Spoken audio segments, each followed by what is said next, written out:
As we reported earlier, the death toll in Tuesday's earthquake in Mexico neared 300 today as rain hampered rescue efforts in the capital, Mexico City.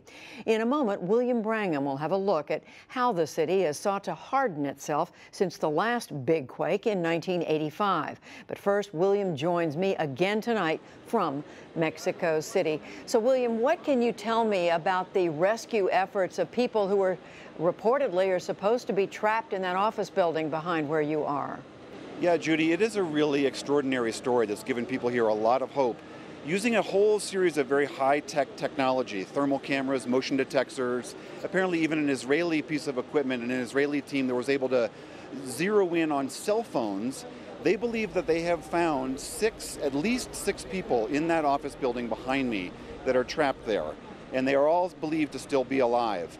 The family members of the missing are camped out just a few yards away from over this way.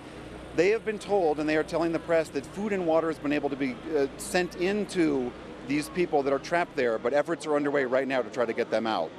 Well, I know that finding out they're there is one thing, but getting them out in time is something else altogether. What are you hearing about the prospects?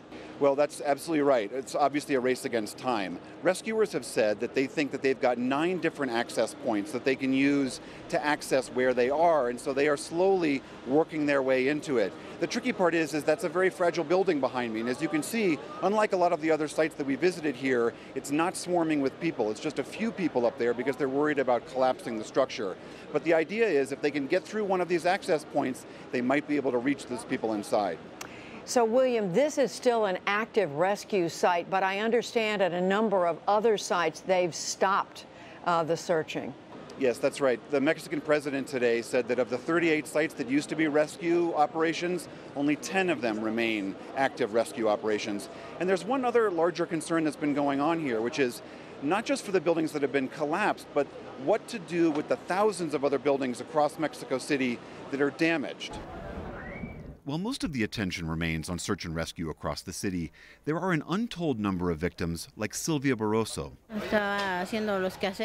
I was in the house doing chores when it started shaking. It was really, really strong. Her apartment wasn't destroyed by Tuesday's quake, but she's been told it's too dangerous to go back and could crumble at any minute. So she now lives here with what soaking belongings she could grab in this leaky shelter inside this vast makeshift community response center. We're feeling desperate. We really can't go anywhere. We don't have money to rent a new place. Everything has gotten wet from the rain here. There are tons of people coming and going. There are likely thousands and thousands of people like Barroso. The government estimates that at least 2,500 buildings were damaged on Tuesday, and they've received reports of 4,000 others. These are buildings that weren't flattened, but will likely remain uninhabitable for the foreseeable future. Mexico City, of course, is no stranger to big earthquakes. The worst quake was in 1985, 32 years ago to the day of Tuesday's quake. Mexico City was terribly damaged. Thousands of buildings, including many newer ones, collapsed fully. The official 5,000-person death toll is considered a gross underestimate. After the '85 quake, government officials said reforms would come: better rescue and response, better public education, and stronger, enforceable building requirements. Daniel Rodriguez Velasquez has consulted the Mexican government's Disaster Prevention Board. He's an expert in urban planning, and he says many of those reforms did in fact come. Las especificaciones técnicas. Before 1985, building standards didn't consider such large earthquakes. That's been an important change, the stronger building standards for the city. Many point to the fact that Mexico City largely survived intact from Tuesday's quake. Yes, 45 buildings collapsed entirely, but the vast majority of this sprawling city of over 20 million remains untouched. In fact, on most blocks, it's hard to even tell there was an earthquake at all.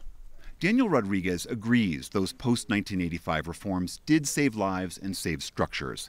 But he worries that in the rush to clean up, the lessons of why some buildings failed will be lost. Se tendrá que saber si muchos de los We need to see if the buildings that fell met construction standards. There's suspicion that many buildings were built through corruption to bring investment and generate the image of a modern city.